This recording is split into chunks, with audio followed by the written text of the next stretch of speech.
All right. Well, I'll welcome our online audience and to Grand Rounds. Today, I'm happy to introduce you to Urjit Patel. He is one of the head and neck surgeons coming from Cook County in Northwestern in Chicago.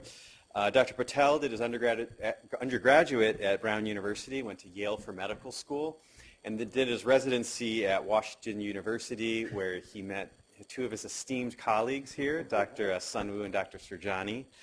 He did a fellowship at Mayo with Rick Hayden, who's one of the masters of head and neck reconstruction.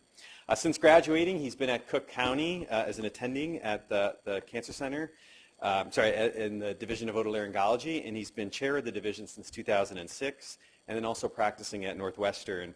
He's been heavily involved in clinical trials and resident education. One of his seminal papers about segmental island flap is one that I actually still read every time before I do one, because it's actually incredibly well written.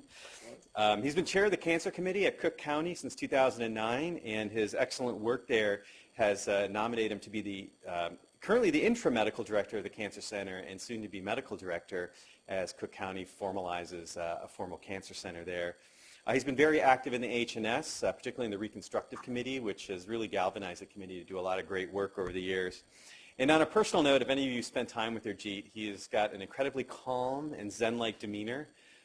We really appreciate his leadership style, and there's much to be learned from it. So unfortunately, in the time of COVID, I wish you could spend more time with the residents, but they have a lot to learn from you. So thanks for coming out, Urjit, and look forward to your talk. He'll be talking about understanding complications from residency to retirement. Great, thank you so much. Give me just a second. I want to see if I can at least see faces here. At the moment, I can only see names of participants, but I guess that'll do.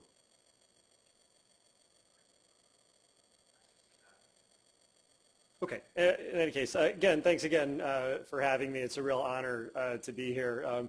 Stanford holds a very special place in my heart. It probably has I have the most rejection letters from Stanford of any institution, and it's sort of like my holy grail. So I didn't make it for college. I didn't make it for med school.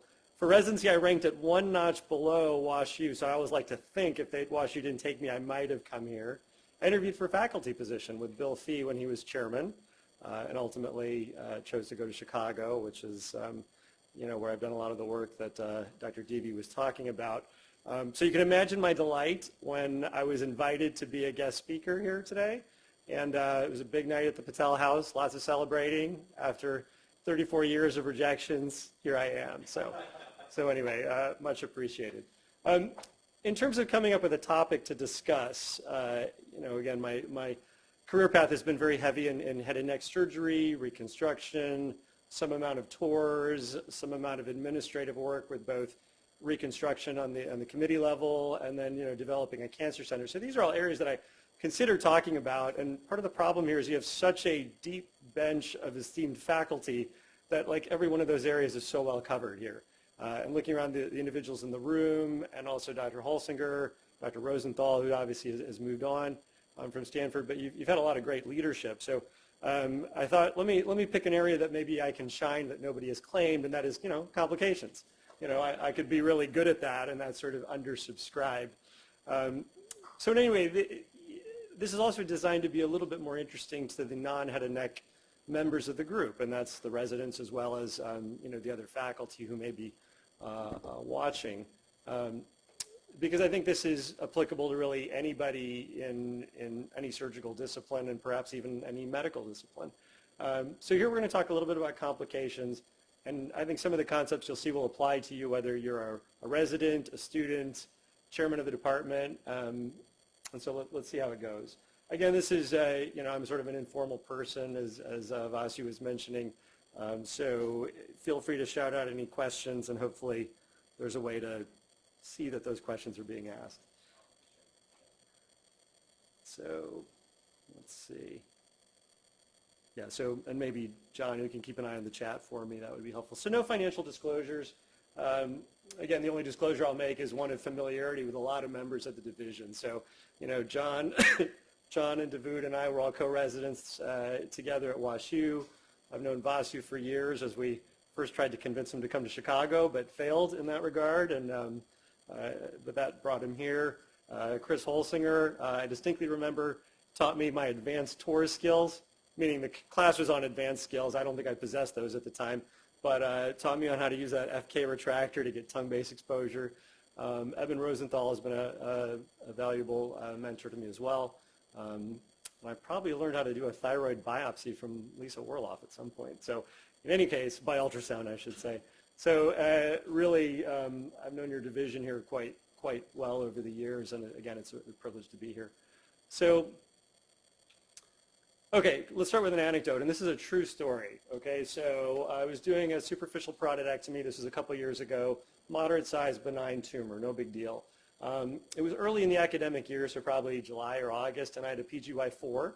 So, it's about the right time to start, really doing all the steps of a parotid. The steps of the case went great. Everything was according to plan. The nerve was intact at the end of the case. And, I like to stimulate the main trunk at the end just to prove there's good motion. And I have to admit, as the resident put the stimulator on, he put it right at the pes. Obviously, I like it to be as upstream as possible, but I had to go next door to start harvesting a flap. It was good enough, and so I walked out of the room and said, close up, I'm next door. The resident calls into the room and, from the PACU and says, hey, Dr. Patel, just, patient's awake, face moves, a little weak, House Brackman 3. I said, great, that's fine, don't bother me, I'm harvesting and having some fun. So that's how that day played out. I went to see the patient the next morning, and unfortunately, to my chagrin, I would have graded it as a grade 6. The face was completely out to my eyes. And that raised a little bit of concern because that was unexpected. It then plagued my mind just a little bit that we stimulated more distal than I like to stimulate. So then I was plagued with the thought of, could there have been a proximal injury that, went unrecognized? So I talked to the resident, and I said, hey, I think this is a grade 6. What did you think yesterday? And as the resident thought about it, he said, yeah, Dr. Patel, now that I think about it, there really wasn't any motion. It probably was a 6 back then, too. And I said, well, why would you possibly tell me it was a 3? And the answer was interesting, and I don't fault the resident. It's this sort of a psychological issue. And he said, well, gosh, the dissection went so well, and it was sort of my first parotid, and I just thought everything was fine. And I said, well, those are two 100% unrelated things. The case did go beautifully. All the steps went fine, but that should not color our impression of what we see the next morning, or that same day, I should say. And so it really sort of interested me on the psychology of how we look at complications. And it's not just this. There's numerous examples. If we look at, delayed tonsil bleed, right? We all know that if you have a bleed at day 7, that is irrelevant as far as a technical issue that the resident did. Yet I can tell you in my resident days with John and Davude, as PGY2s, we might say, oh, I'm all the way into April, and I've never had a day 7 bleed, as if that means something, like we were a good surgeon. And the chief residents contributed to the psychology. Let's say you did have a bleed. They'd say, hey, Patel, we took one of your bleeds back on Saturday. And I'm like, well, was it post-op day 1? Or oh, no, it was day 8. Well, then, that's not, I didn't do a bad job, but yet that was the psychology. And the issue here, and sort of one of my favorites, is the flap looks great, but. So I don't know how many calls I get from the fellow or the chief saying, hey, how does the flap look today? Dr. Patel, the flap looks great.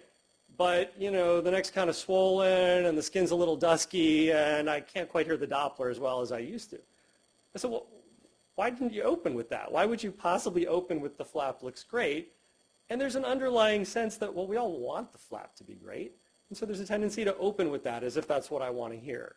And I think as people become more seasoned, they actually say the opposite. Don't tell me the good, tell me the bad. And again, these are the psychological issues about how we view complications, and especially surgical ones, because the issue about surgery is that it's personal. There's a technical component that's personal. If you have a complication, we worry that it means that you are a bad surgeon. Now that's possible. It could be that a complication means you did a bad surgery, and we also know it's completely possible that you did a perfect surgery and you have a complication. But in trying to discern the difference between those two, there's always a fear that complication means bad surgery. Medicine is a little different. If an ACE inhibitor is indicated and you give it and the patient has angioedema and has a complication, nobody says like, wow, I was a really bad internist and how I wrote that prescription. There's a different doctor in the same situation would have the same outcome. Surgery is always potentially different. So this is sort of an underlying issue that, caused me to say, this is something we need to talk about. We need to understand this better. So why do we discuss complications? Well, they're unavoidable. They're inevitable sequelae of surgery. We know that. In resident training, this is where residents learn about surgery as well as complications and how do we process those. We also know data shows increased rate of complications within resident education systems, so even more reason why we should have forums like this in which we talk about it. In the last 10 years, there's obviously a huge emphasis on quality and patient safety, so complications and discussion is really mandatory. And again, failure to think about and address complications causes harm. So it turns out that parotid patient was perfectly fine, the nerve recovered in a couple of weeks, no big deal. But there is a question of, should that patient have been re-explored? Was there a possibility of a facial nerve injury that prompted this unexpected immediate grade 6? In the end, I made a judgment that no, that wasn't indicated. It turns out to be correct. But in a different scenario, failure to think about that complication might have caused harm. Failure to understand your flap is distressed might cause harm. So these are some of the issues that I think make this issue salient. So quick definition, what is a complication? This is from a physician, Mo Shine, and talking about common sense and surgical complications. Anything happening with your patient that should not have happened. Any adverse event. It includes any deviation from what we know based on our collective experience to be the expected, uneventful intra and postoperative course. So simply put, anything that goes wrong we can loosely call a complication. And so where do we talk about complications? Well, we have a whole forum of M&M to talk about them. And there are a lot of aphorisms that come out of M&M, especially from the old days. You don't hear this as much anymore. But in our day, good surgical judgment comes from experience. Experience comes from poor surgical judgments. These are often things we say to one another to sort of get back on the saddle and not feel too bad or take it too personally. Not always right, but never in doubt. The only way to avoid complications is not to operate, meaning, well, you're not going to do that, so get back in the saddle and sort of get over it. Good surgeon knows when to operate. A great surgeon knows when not to operate. There's a lot of truth to that one. And then, finally, stuff happens, and we have to sort of accept that. But so these are sort of the non-scientific, sort of analytic approaches to M&M, and we can do better than that. So let's take the simplest thing we do, and no disrespect to the otologists here, but putting in a PE tube is probably the simplest procedure that we do. And if you look at all the steps, there are a lot. To make a diagnosis of station tube dysfunction, middle ear fusion, there's an indication for surgery.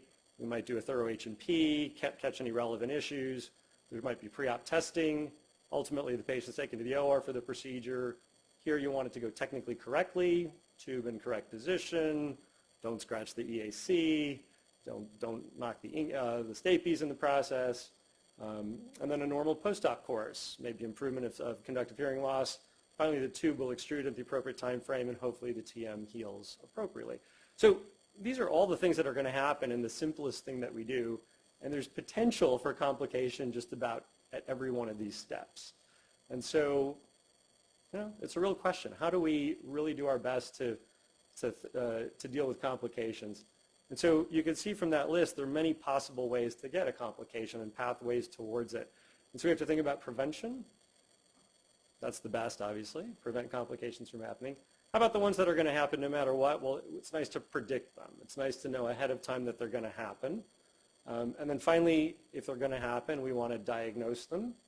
And there's a little bit of a how and a when to the diagnosis. And then finally, management. We have to manage these things. And the last two, are important because it's this concept of rescue. You're the one who's put the patient in harm's way by, let's say, operating. Now, if you fail to diagnose or manage the complication, you've really failed to rescue the patient from your own actions. And so in some of those earlier examples, if you have your blinders on, you don't try to see the complication, you're really failing to rescue the patient. And that's really being a bad surgeon, and I think we know that. So let's talk a little bit about prevention. And we've got lots of ways that we as a field try to prevent complications. And if you look at the top of the list, evidence-based protocols. So these are broad protocols applied to a patient population. A lot of these came from the SCIP measures, in the early 2000s.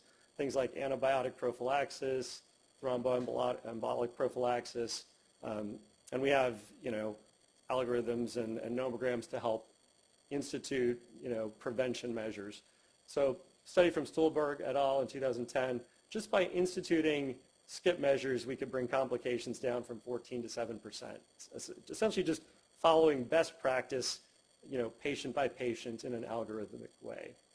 As we move down the list, we've got, insulin protocols in the ICU. We've got benzodiazepines for DT prophylaxis. Again, best practices being instituted to prevent complications. Checklists. So, I'm dating myself here, but during my career is when pre-op timeout happened, meaning as a resident, we weren't doing this back when we were residents.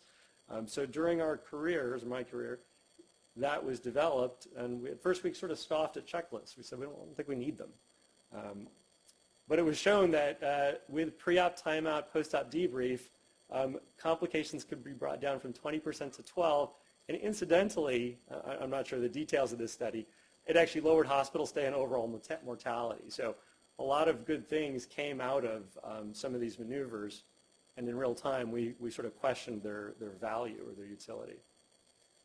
Technical. There are probably a few ways we can try to prevent technical errors. One of them is first operate correctly. So what does that mean? It means if you take out a parotid tumor, you find the facial nerve and dissect the tumor away. Or in Dr. Serjani's case, just find the bottom branch and retrograde it. But still, find that branch first, then take out the tumor. So that's operate correctly, and in the setting of a residency, you're relying on your faculty to teach you that. Operate carefully.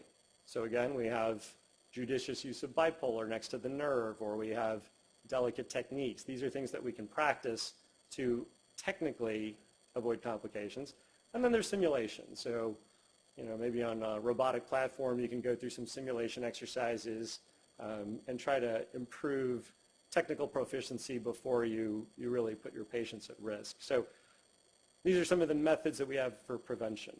So opportunities exist, but they're limited. We'll do our best practices, and that's how we try to prevent complications. Okay, if we can't prevent them, can we predict them? And so prediction is important. If you can predict a complication, it might impact your decision to operate. Maybe this patient is too high risk because you've predicted their cardiac risk is too high. Maybe the risk of treatment failure is too high, whatever. So prediction is very interesting. If you think about, we're all scientists, so we think, but what are the methods of reasoning that we use in medicine? So heuristic reasoning, these are shortcuts, mental shortcuts, things like, radiation is bad for wound healing. I mean, it is, we know that, but there are plenty of people who are radiated who heal their wounds. There are plenty of non-radiated people who don't. So shortcuts are only so valuable. Patient has poor protoplasm. He's got, diabetes, unlikely to heal his wounds. These are often helpful for prediction, but they are mental shortcuts that aren't, necessarily reliable. Induction versus deduction. So we think, we're all deductive reasoning physicians, but almost everything about the human body, if you tried to deduce from basic principles, you'd be wrong. It's only that we're leaning on 100 years of science and inductive reasoning. And induction means we are seeing, thinking, and then analyzing, and then when we see things in the future, we're leaning on the past. That's inductive reasoning, which we rely very heavily on. And a lot of medicine is really pattern recognition. So inductive reasoning with pattern recognition. And that's why often astute senior physicians are the most, accomplished, because they've seen the most patterns, and they recognize them, and they can then, treat disease differently than somebody who's relatively novice. But if you really think, how do we reason in medicine, it's sort of a combination of heuristic reasoning, induction, pattern recognition, and we're using these to try to predict. So as you can imagine, it's a pretty imprecise science. We try to lend a little more science to it with data analysis and probability. So things like multivariate regressions, risk stratifications, mathematical formulae like this, where you input the correct variables and you actually get some kind of numeric projection. I think right now in EPIC we have a sepsis, warning that is putting in all the data of CBC, fever curves, and so forth, and alerting you if the risk of sepsis developing in your patient has hit a certain threshold. So that'd be an example of using probability to predict complications. One of the issues is limitation of modeling. Do you have too few variables that go into here, or do you have too many? So, in probability, they talk about the broken leg problem. So take an example. You're trying to predict the likelihood that a given person is going to go to the movies tonight. And so you think, well, let's put in important variables. What day of the week it is? Is it payday? Does he have a date? And, is he doing something else? And you might get a certain prediction. But if you've left out the critical variable, which is, well, he broke his leg yesterday, you're going to be completely wrong. And so, again, prediction through modeling is important, but is it useful in the clinic setting? Do we have the time to collect the right variables and figure out what goes into our decision making to either operate or do a certain procedure or do something in the post-op period? So again, these are some of the methods we have to try to predict, and they have limited utility, but things like the sepsis alert in Epic, that's a valuable one. And again, it's software taking care of the grunt work and then just bringing us the output variable. So again, prediction is challenging, and it's because of this increasing complex mathematical modeling. And in the 80s, there was a whole field of chaos theory. And systems were felt to be chaotic if there were complex systems whose behavior is highly sensitive to slight changes in condition, so that small alterations can give rise to strikingly great consequences. And so the classic, example of that is the weather and the butterfly effect, meaning we can put all the science we want around meteorology, but it's, there's no way to precisely measure every variable because such minor changes in one variable will change the whole system. And so it sort of raises the question, is the human body a chaotic, system? It probably isn't, meaning how a body reacts to a certain procedure or medication is probably not chaotic. Could what's happening at the cellular level be potentially chaotic? That's possible.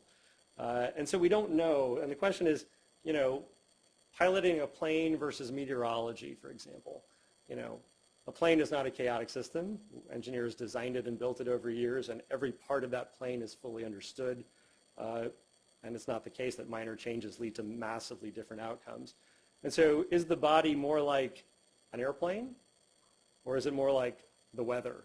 And it's probably not an airplane, though, because we don't truly understand it at the cellular level the way we wish we did. So it probably isn't quite as chaotic as meteorology, but it's not as designed and understood as an airplane, for example. So again, prediction remains limited due to this sort of complexity of system. And there's some interesting work about systems and complexity, which I think is kind of useful as we think about surgery. So two of these authors, these are statisticians, in 2002, they came up with 3 classifications of simple, complicated, and complex systems. And they give examples. So something simple like baking a cake. So recipes are essential, recipes are easily replicated, expertise is helpful but not really necessary, it gives you a standardized product, good results every time, and the instructions are helpful. Let's move up a level. So now we have a complicated system, like sending a rocket to the moon, for example. Here we need formulae that are essential. Interestingly, if you send one rocket to the moon, very high likelihood of getting the next one up there.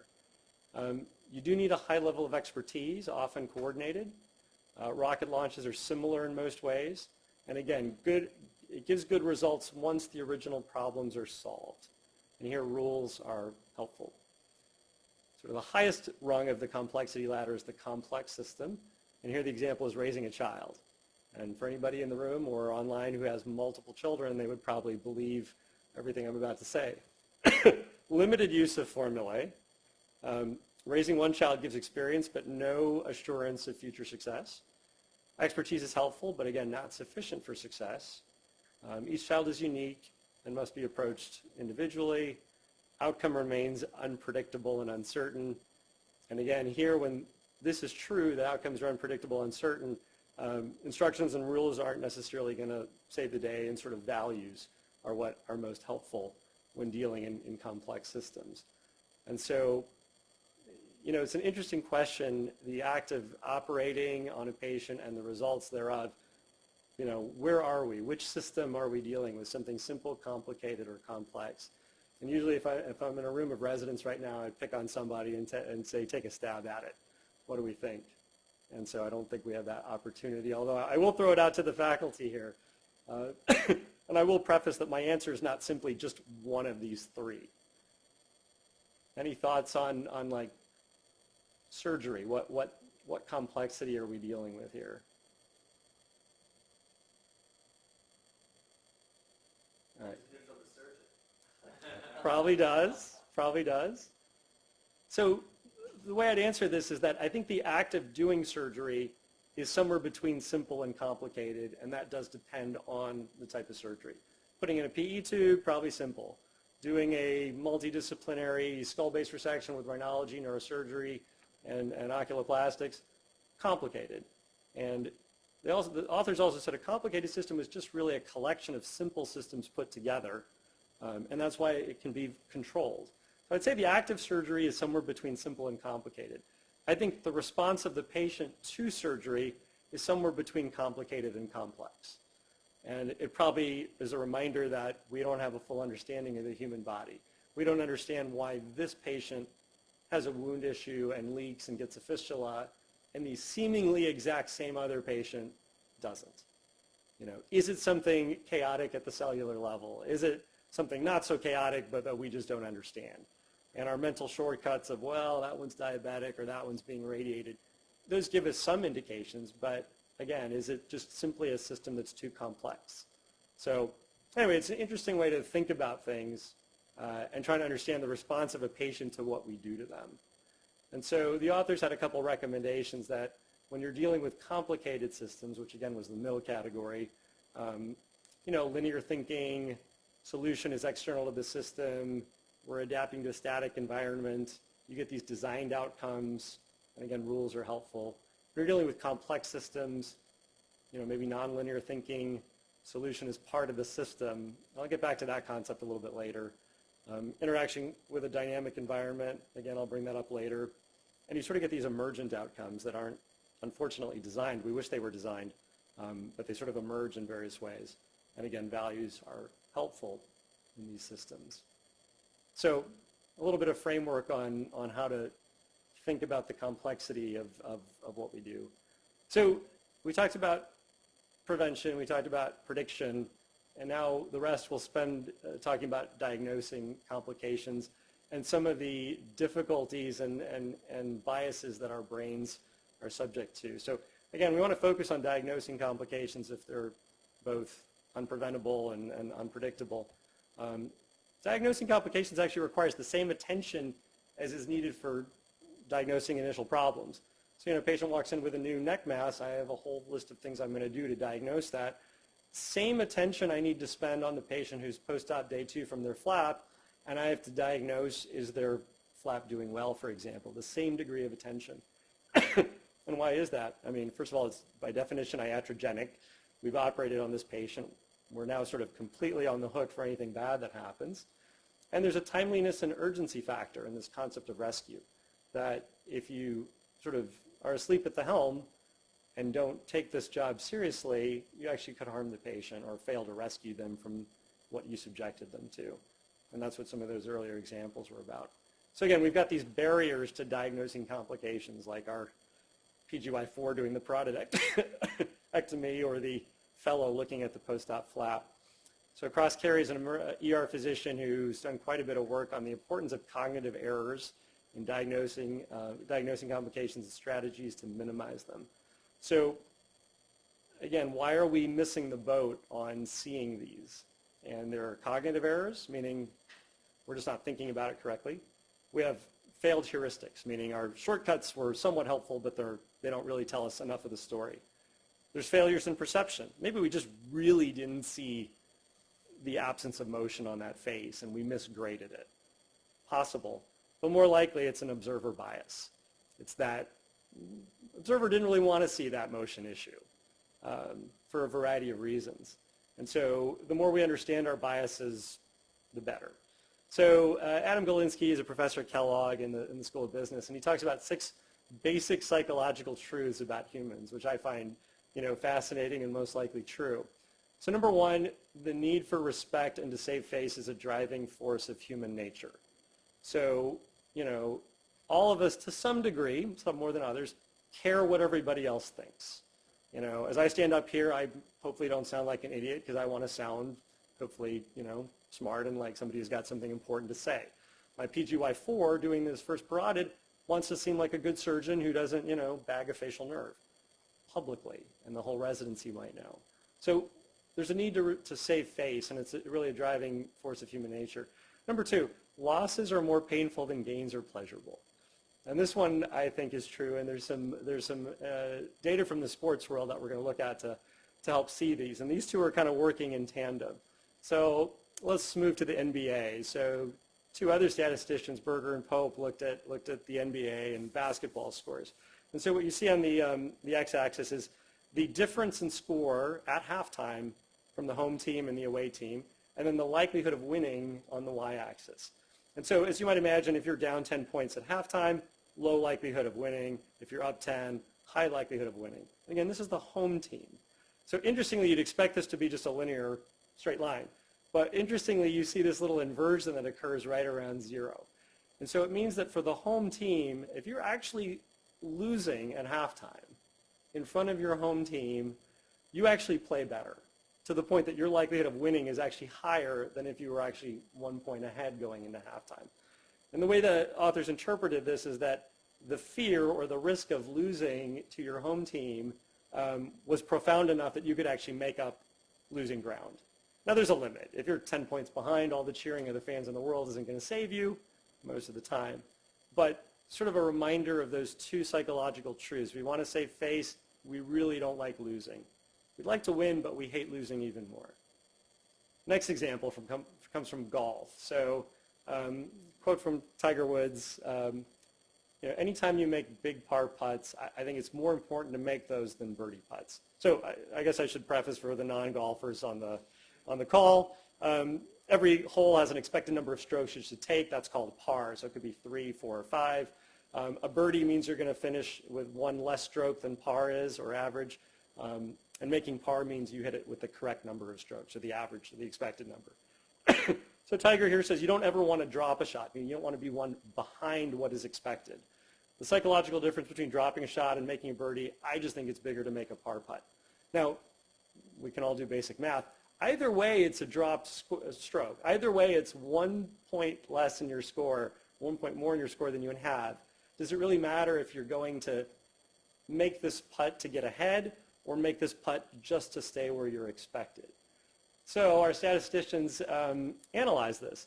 And this is the work of looking at over 1 million putts, where on the x-axis we have distance from the hole.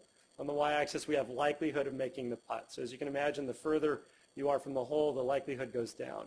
But interestingly, they divided all the putts into if we are going for birdie, getting 1 stroke ahead, or if we're just putting for par and trying to stay even with the field. And interestingly, the two curves diverge. So at any point, at whatever distance, if you're going for par, you actually have a substantially higher likelihood of hitting that than if you're going for birdie. Meaning, you can make the shot with this likelihood if you're afraid, if you feel you're going to drop behind. But if you feel like you're going to go ahead, you actually do worse. So again, the authors looked at this and says, our fear of losing, our fear of the pain associated with losing is greater than the pleasure associated with winning. And again, I think that's relevant to how we look at complications. Again, complications being a loss. We really hate losing. And the problem with what I just showed you is it's really irrational.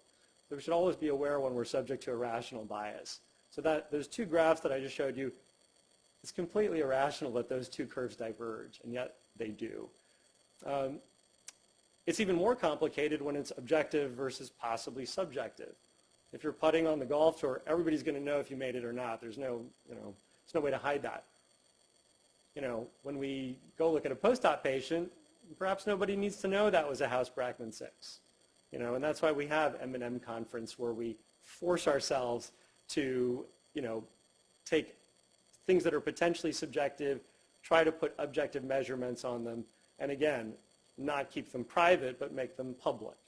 So again, as we have these irrational psychological forces, we might love to omit to look at something objectively. We might also love to keep it private rather than public, and again, human psychology at play. So Adam Galinsky talks about a few others, which I don't think are quite as relevant, but I'll mention them. Examples are more persuasive than statistics. Stereotypes guide our perceptions, and first moves and actions lock in impressions and values. I think these are true, but they're not quite so relevant, so we're going to kind of skip over those and move to the last one, which is probably the most important. We pay most attention to evidence and data that confirms our expectations, and by expectations, we're most often talking about our desires. All right, and this one is probably the most important issue, and then one that we all do to some degree, especially if we're not aware of it. So, and it leads to false and inappropriate confidence. So to go over this one again, I think there's a great story here to illustrate this point. If I asked anybody on the call, where were you January 28th, 1986? Most of you would say you're not alive, and I'm just dating myself. But for people who were alive, you probably will know exactly where you were if I show you this. So this was the Space Shuttle Challenger disaster, and anybody who was alive and not a child at that date would know exactly where they were when this happened. It's the same probably scale of an event as, say, 9/11. That everybody who was alive during 9/11 knows exactly where they were. Many of us were at the Academy meeting in Denver on 9/11, 2001. So January 28th, 1986. So this is the Space Shuttle Challenger. It was the 25th shuttle mission with 24 prior successes. And as we talked about in complicated systems, once you get it down, hey, you're pretty good at it. So this is the 10th launch for Challenger. So NASA's gotten pretty good at launching rockets with high success rate. That being said, this launch was a little different than most of the others. And there were a few reasons. First of all, it was the first civilian that was going to go on a space shuttle. This was a school teacher. Her name was Krista McAuliffe. She was the payload specialist. And now why is that a big deal? There's a civilian.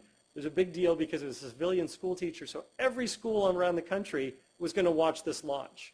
And again, this is pre-internet. You can't stream it later.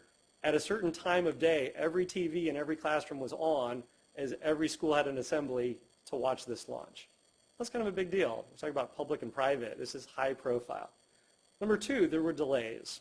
So there was supposed to be a particular launch date. There were weather and technical delays, and it kept getting pushed. So we've got a high profile event, keeps getting pushed. And in the background of all this, NASA was kind of on an aggressive timetable for their shuttle program because they had funding problems. And so they really want to look good to the government administration because they've got some other confounding problems, meaning their funding. So this is all going on in the backdrop. Finally, there's one other thing that was fundamentally different about this launch than any others. Anybody know what it was? Small room here, so probably not. So it was cold, and not just a little bit cold, it was very cold. It was 31 degrees, and this is Cape Canaveral, this is Florida. The prior coldest launch was 53 degrees. So pretty big difference. We'll get to why that's relevant in just a moment.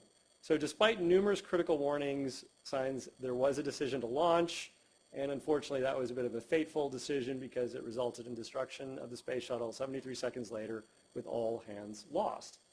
So as you might guess, this is the ultimate complication and had the ultimate M&M that followed. So ultimately, to really get the point of this, I'm going to have to teach you a little bit about rockets. So bear with me for just about 3 minutes. So this comes from a book called Truth, Lies, and O-Rings Inside the Space Shuttle Challenger Disaster. And it's something called the O-ring. The O-ring is literally a 30-foot gasket, like you see in the drawing, between the sections of the solid fuel rockets.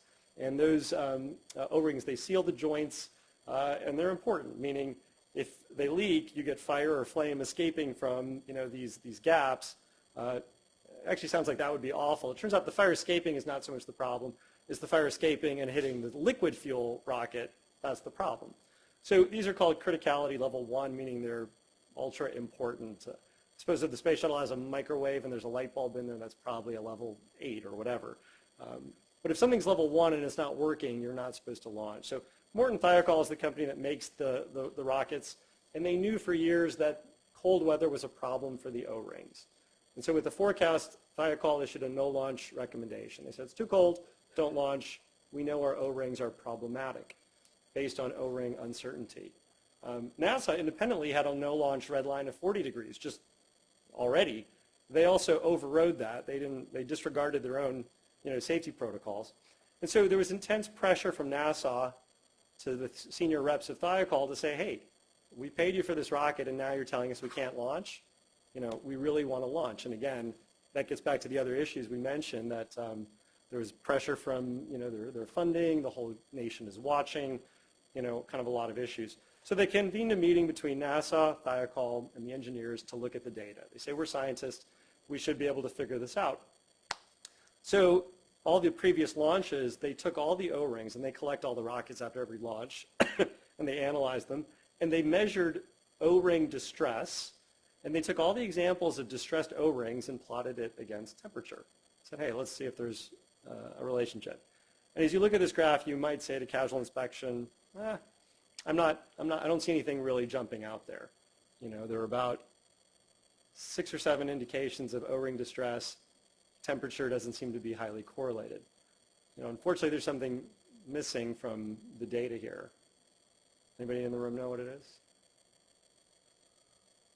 Take for the moment that the distress index is something real and substantive. And again, they took all the examples of O-ring distress and plotted against temperature. So what's missing is all the examples where there was 0 distress. So again, here the distress scores are either 1 or greater, but they didn't look at all the ones that were 0. And as they include those data points, if I now ask you to look at this data and say, do you see any trend, you might say, casual inspection, well, yeah. Once you go below 65 degrees, every launch has some amount of distress. And by the way, as you cross 55 degrees, that's the only high one.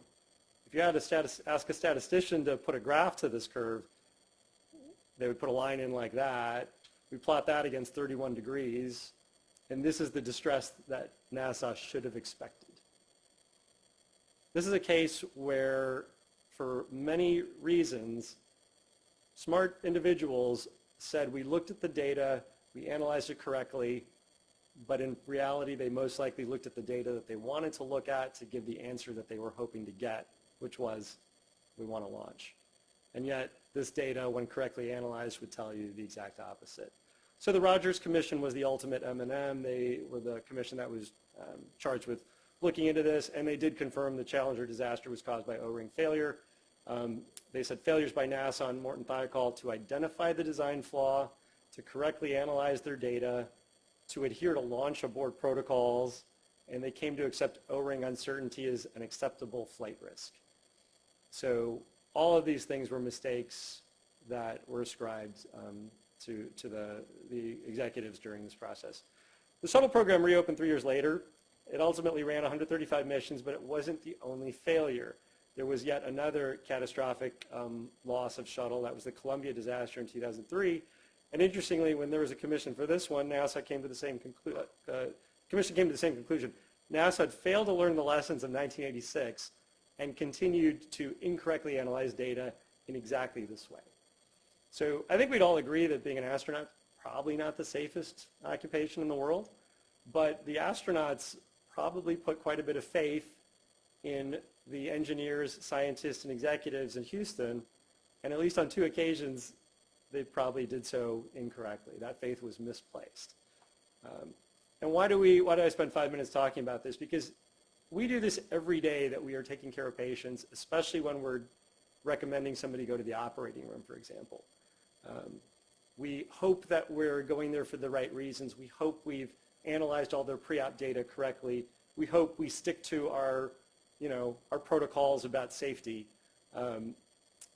And interestingly, I really like this one, accepting O-ring uncertainty is acceptable. We might say, oh yeah, we accept a DVT risk of 14%. And yet 5 years later, we might discover if we had just followed our DVT prophylaxis better, that risk should have been 4%. So it's a question of what do we accept as uncertainty, and are we doing that correctly? So again, these are things that we look at every day, and we have this selective perception in medicine. And it's a risk that we're going to see what we want to see. So take wound infection. There are a bunch of different parameters we assess. Fever, white blood count, history of diabetes, history of radiation, erythema, microbiology, antibiotics. These are all the things that we're paying attention to decide does somebody have a wound infection. Similar things for post-op hemorrhage. What are the lab findings? What are the vitals? What are the physical findings? Same thing for free flap compromise. This one's close to my heart. What does the Doppler show? What about if we stick it with a needle? What's the turgor, the color, the temperature like? Is there evidence of infection? Is the neck kind of full? What was the pedicle geometry when we closed? What did we think about the anastomosis when we put that together? So again, there's 10 different parameters we might pay attention to decide is a flap alive or dead, but the naive observer will only pick the ones that they want, and they'll ignore the ones that might dissuade them from believing that flap is okay. So again, I think we should be aware of some of these issues that are probably running in our subconscious, because the more we're aware of them, the more we can try to counteract them. And so ultimately we need strategies to prevent bias. So robust decision making. Seek out as much data as possible from diverse sources.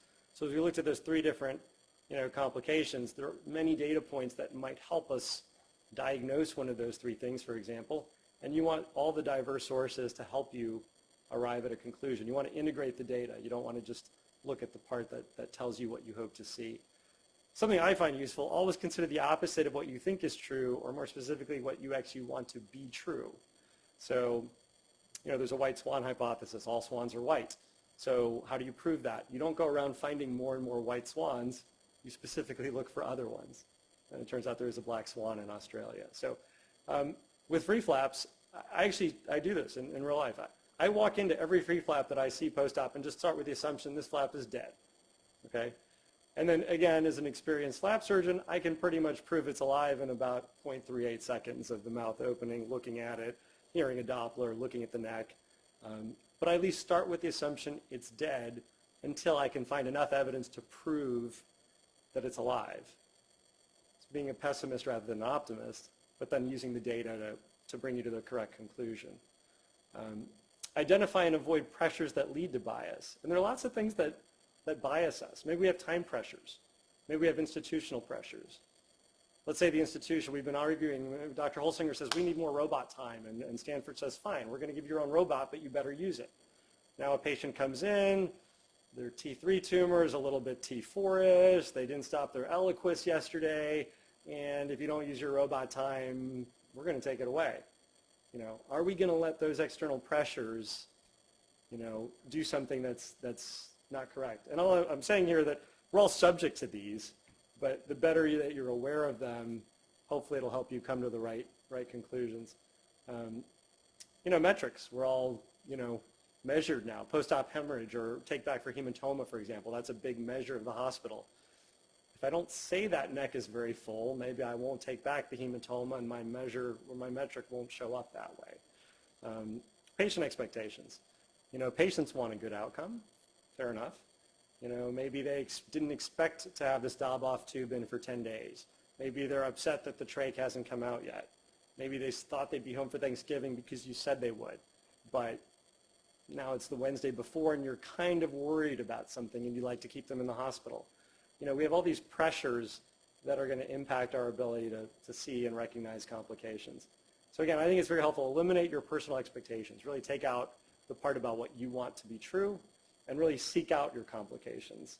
Like I said, assume the presence of the complication until you can prove it's absent. So I would have liked my PGY4 to say, gosh, when I operate with Dr. Patel, I just expect a grade 6 paralysis, Go in, look at that patient, and then hopefully find, no, there's a little motion. I guess Dr. Patel did okay today. And again, you can get very quick at coming to the correct conclusion, but starting with the opposite of what you're actually hoping. So in any case, I spent a fair amount of time talking about at least some of the ways I like to think about this, but, good surgeons operate well, but great surgeons will do these following things. We're going to prevent complications when we can, when experience or existing evidence is available in the form of protocols, checklists, et cetera. We're going to predict complications if possible. So again, mathematical formula, are helpful for this, algorithms are helpful for this. But again, depending on the complexity of the system that is the human body, we can only predict so much. Again, understanding the complexity of the system at hand helps with value-based management. It sounds hokey, but a value as simple as put the patient first, helps to counteract that pressure to take the tourist patient to the OR because robot time was available, or disregard the fact that they didn't take their Eliquis, or they took their Eliquis and I have no other day to get them on in the next 3 days. So value-based management. Seek out your complications, and again, remember you have an opportunity and responsibility to rescue. So this is all sort of summarized by the concept of metacognition. Step out of the situation, reflect on the process of thinking, eliminate bias, and make the best decisions possible for your patients. So again, like I said, I don't fault my PGY4. We have multiple examples how all of us at phases of our career were subject to bias. But the more you sort of think about the process of thinking, hopefully, the more you can control it. And I think that's all I had. So hopefully I didn't go way over time. Hopefully you saw something interesting because, I have this desire to save face in a public audience. In any case.